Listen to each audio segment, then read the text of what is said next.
No, kaya muna kayo. Nak, punasan natin yung pawis mo.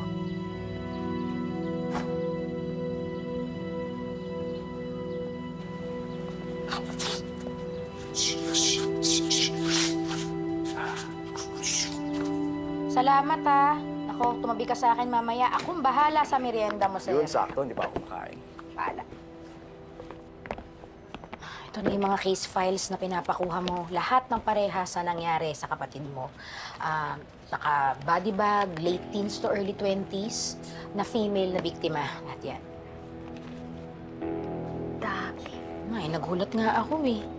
Tara, dali natin to sa opisina para maaral natin kung konektado to kay Midnight Monster. Salamat ulit, sir. Salamat, sir. Anak, kain ka na, oh. Pinagluto kita. Kape. Alam mo, paborito mo to nung bata ka pa. Hindi porket natulog ka dito, ayos na tayo, ah. Huwag kang mag-alala, hindi ko mamadaliin ang pagtanggap mo sa akin uli sa buhay mo. Paghihirapan kong kapatawaran mo. Pa, tuloy ba ang meeting natin with the Guerreros? For sure. Magkakasiraan na naman kami ng araw ni Miguelito. Ibang meeting natin ngayong araw na to. Kay Kong Mejia tayo. Tuloy pa rin ang mga nabimbing projects ng mga Guerrero. Lalo na yung para sa flood control. Minamadali na nga yung mga projects eh. Gustong madali ng project o ang pagbubulsa ng pera? Ganun na rin yun. Serbisyo publiko. Walang ganun. Ang meron, serbisyo politiko.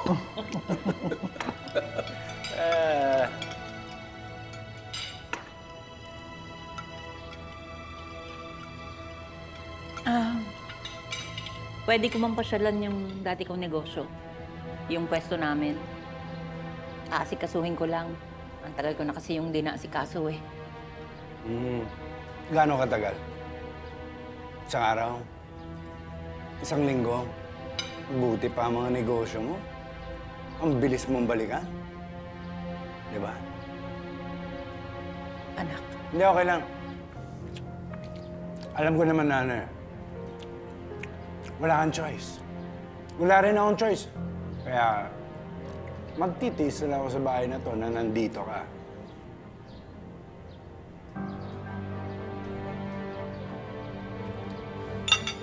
Wala na ako ng gana.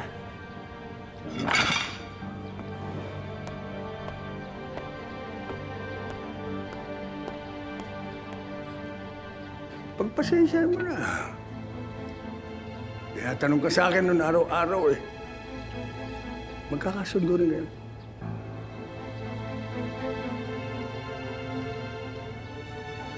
Oo nga pala, may pa ako. Kaya mo, pupunta ka sa negosyo mo. Pero, dapat siguraduhin natin kung ligtas ka sa pagpunta mo doon. Baka nasa paligid lang si Tanggol. Umaaligid na ilid lang doon. Ngayon, gusto mo, pupuntahin ko yung mga tauwang ko para siguraduhin na ligtas ka pagpunta mo doon. salamat, Fran. Pwede akong sumama. Total, kailangan ng taong makakapasok sa loob. Tama, Emil. At sabi mo sa akin kung ano sitwasyon doon. Ha? Divina, hindi ko hayaang magulo ni Tanggol ang buhay mo. Salamat.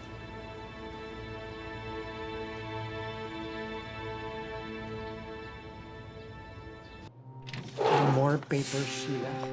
Berto, ang dami regalo ni Miguelito. Oh. Don, give it to them. Thank you, sir. Ano yung mga pinarmahan mo? Just a bunch of job orders para sa papasok na staff ng mga konsehales.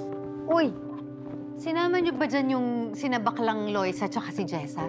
Gagamitin natin yung mga yun, na mga ghost employees ng City Hall. Pero sa akin sila, ha? Julalay ko sila. Sure. Gift Kong for the Jackie. mayor. Oh, Nandyan yung babaeng ng gulo ng oath-taking. si Matilde? Ginagawa nun dito? Hindi ko ho alam eh, pero ang lagi niyang kasama, yung campaign manager ng mga konsehales ng oposisyon. Siguradong may kinalaman dyan yung mga konsehal ni Tanggol. Natural. Lola niya yun eh. Pero gawa mo naman ng paraan. Sandy, keep an eye on her. Gusto kong malaman kung anong talagang pakay o intensyon niya dito sa munisipyo. Yes, sir.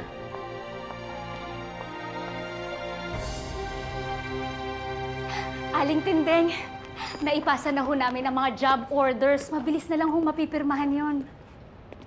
Maraming salamat po sa inyo sa pagtanggap sa hiling namin. Samahan niyo kami. Alam niyo, dito rin sa City Hall, ang kauna-una kong trabaho pagka-graduate. Kaya alam ko na ang pasikot-sikot at galawan dito. Kami ni Alfredo. Kaya kung ano man ang maitutulong namin, ibibigay namin. Alam mo, Tinding, hindi lang naman yung kaalaman mo makakatulong dito. Higit sa lahat, yung tapang at paninindigan mo sa paggawa ng tama. Kami naman, maglilingkod lang naman kami ng tapat dahil bago lang naman kami sa pwesto. Gabayan niyo po kami sa pagbantay ng City Hall at ng kaban ng bayan. Sa totoo lang, marami na akong napapansing mali na hindi nabago. Maliban sa pagtatama ng resulta ng eleksyon at sa pagbabantay sa mga gilero, kailangan nating itama ang mga baluktot na gawain. Kaya niyo po, gagawin namin ang lahat sa konseho para maayos. Ipaglaban natin ang tama kahit magalit sa atin mga gerero. Sigurado yan. Alam niyo naman yung mga yan. Kapit tukusan, ninakaw nila pwesto. Dapat hindi tayo patinig sa mga gerero. Dapat sila ang kabahan sa atin.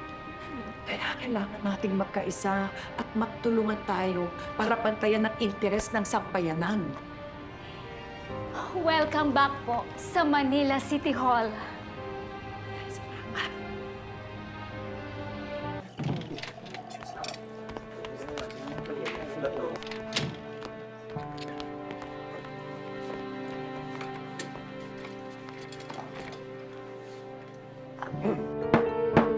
You may begin.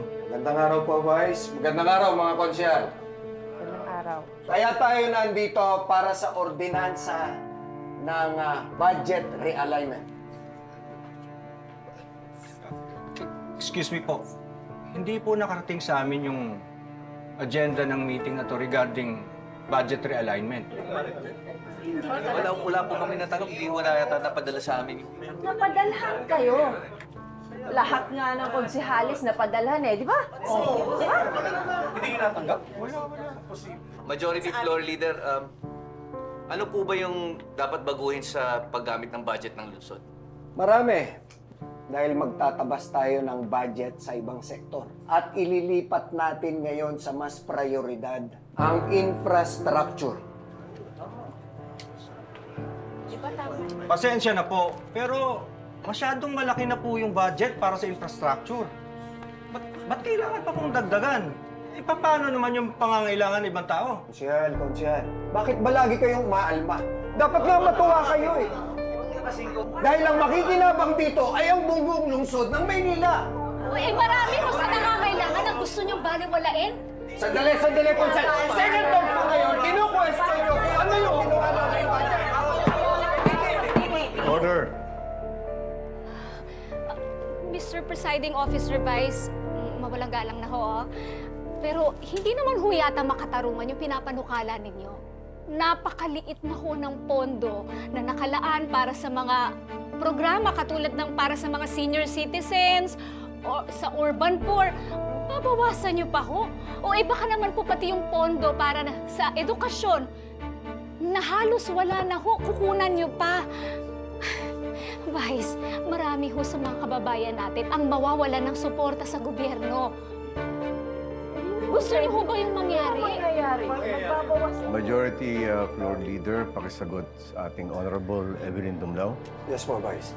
Hindi naman po mauubos yung budget, bagkos babawasan lang po. Ganun na rin po yun, di ba? Ano ba? Ito nga ang naiisip ni Mayor sa pag-unlad natin. Kaya bilang mga konseho, pag-uusapan natin at pagbobotohan itong panukalang ito. Gano ba tayo kasigurado na magiging maayos ang mga proyekto? Sandali. Hindi ganun. Parang pinagbibintangan nyo kami na ninanakawan namin ng Maynila. May pondo naman kami sa urban poor at senior citizen. At ang makikinabang dito ay buong lungsod ng Maynila. Kaya pagbotohan na lang natin. Mga sir! Ma'am, kung si Tanggol yung nanalo, hindi ganito. Magiging patas yung hatian sa lahat ng budget na masiktaw sa gobyerno. Pero talunan nga siya, di ba? Kaya kung ano man ang pangarap niya para sa Maynila, wala na kaming pakialam doon. Maaari na ba tayo magbotohan? Hindi. Sandali lang po. May nilalatag pa kaming argumento. Order. Majority Floor Leader, you may go ahead. Mga konsyal, itaas ang kamay ng pabor sa panukalang i-realign ang budget sa infrastructure.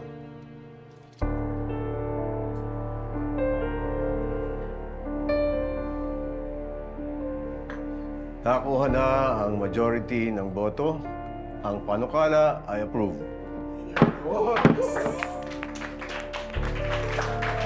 Session is adjourned.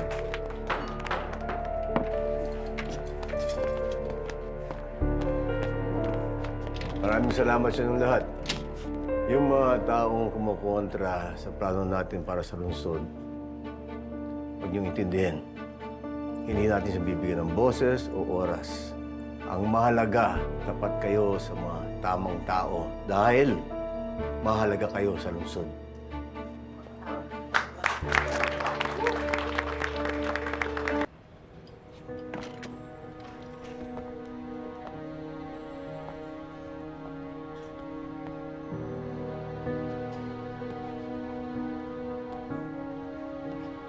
Hindi pa malinaw sa amin, Mando. Pero malakas ang kutob ko. Konektado si Vice Mayor Roberto at ang Red Phoenix. At siyang nag-utos sa kanila para kunin si Ramon at kunin si Erica. At si Lucio Liberan ang leader nila. Pare, bakit gustong ipapatay ni Vice Mayor si Ramon? Siyempre, para matapos na yung pinakamalaking karibal nila sa politika. Pare, kailangan nating mahanap at mabawi si Ramon. Anong gagawin natin ngayon, pare? Dead end ang paghahanap natin. May isa pa tayong lead. Hawak natin ang tatay ni Ramon.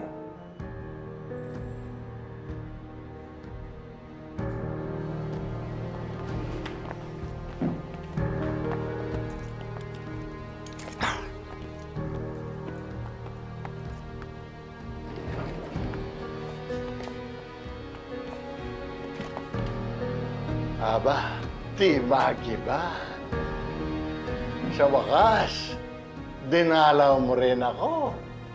Anong nangyari dyan sa mukha mo? Ikaw naman, nagmamahal ka pa. Eh, di ba makataon mo ang ikakagawa nito? Hindi namin kayang gawin yan kahit na sinong nakakulong dito sa presinto. Pati ba naman ako lulukuhin nyo? Eh, pare-pareho naman kayo mga tauhan ni Roberto. O ano, tutuluyan niyo na ako?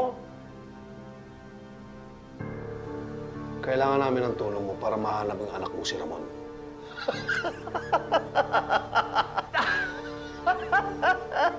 Hawak niya na si Ramon, nakawala pa, nakaalpas pa. Mga inutit talaga kayo. Kilala mo bang Red Phoenix?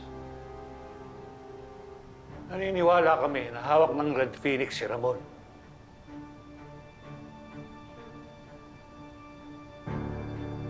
Matagal na namin kaaway sa negosyo ng Red Phoenix na yan.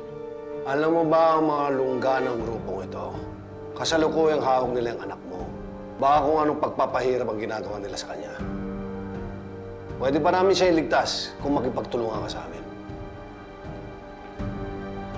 Utot mo. Timagi ba? Mas naniniwala pa akong makakatakas ang aking anak kaysa sa mahanap ninyo. Eh, hindi nga ba? Iniwan ka ng asawa mo pa kay Ramon dahil wala kang kwenta! Alright. Sige! Sige! Sige. Pwede na! Tuloy mo. Tuloy mo. Balikin na to. Teka! Bitiwan niyo! Bitiwan niyo! Tuloy mo! Tuloy mo! Sige! Bitiwan niyo! Bitiwan niyo! Bitiwan niyo! Bitiwan niyo!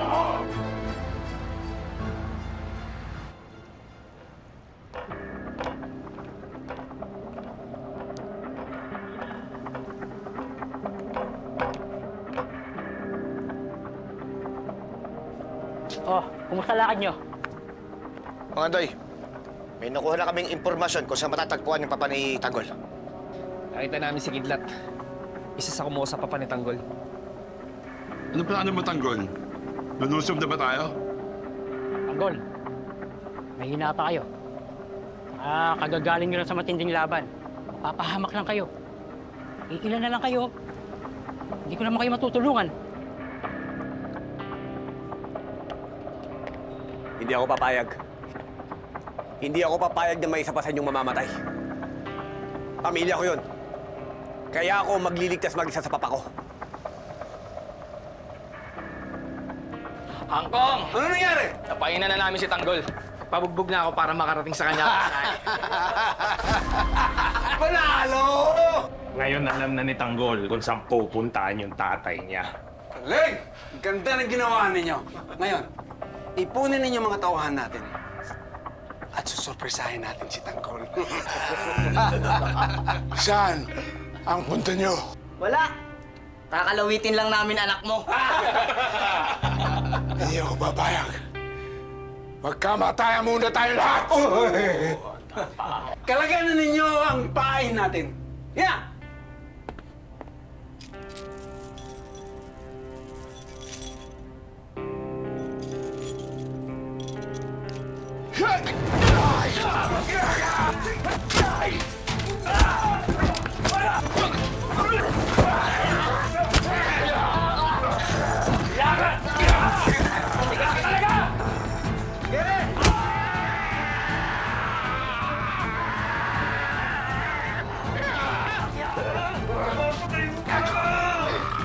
Ano? Asan ang angas mo? Labas mo!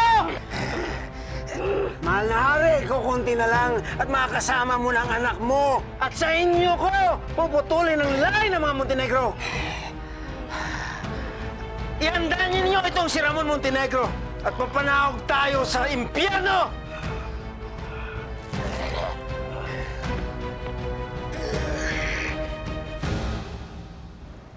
Tanggol! Tanggol! Tanggol, sandali! Sandali! Tanggol, hindi ka nga namin iiwan! Kung mamamatay ka sa pagliligtas sa papa mo, edi pare-pareho tayong mamatay! Tanggol, alam namin na kung kami ang nasa sitwasyon mo ngayon, ganun din ang gagawin mo para sa amin. Hindi ka bang iiwan? Oo nga, Tanggol. Hindi ka papayag na lumusob ka doon mag-isa.